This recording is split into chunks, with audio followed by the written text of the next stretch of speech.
เอ้ยฟ้าห้องทางฟ้าให้ใจเงาห่วงคิดฮอดตะวันเจ้าจากไปในเมืองต่างนาป้าไอ้ทาอยู่บ้านนางกินน้ำตาเจ้าคงลืมแล้วน้อคำว่าลืมกระโดนจนเก่าบ่อนเฮาสัญญาว่าจะคืนมาบ้านซอยอ้ายดำนารอจนเขาถึงทายังบ่ได้ข่าวเห็นฟ้าอุโคตเบิ่งคือมีคนอุ้มน้องทางสังหรณ์คงว่าน้องนั้นมีผู้บ่าวยามเมฆไหลโซนเบิ่งคือคนน้องหูตักเจ้าน้ำตาไหลยาวเมื่อข้าวเมฆไหลเวียนวนจังว่าฟ้า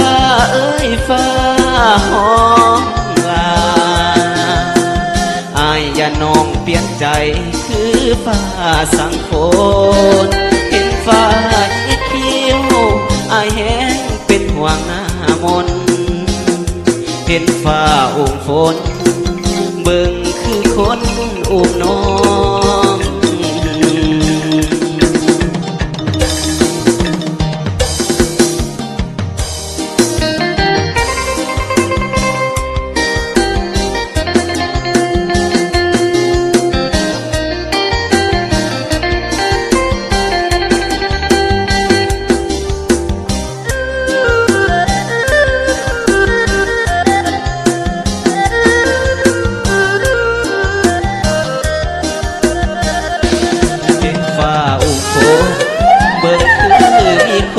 อุ้มน้องลางสังหรณ์ฟองว่าน้องนั้นมีผู้บ่าว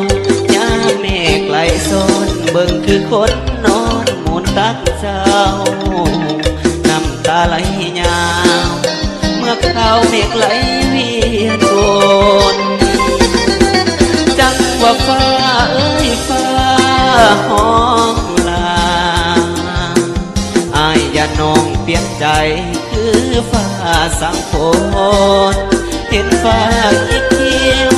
อายแห้งเป็นห่วงหน้ามนเห็นฟ้าอุ้มฝน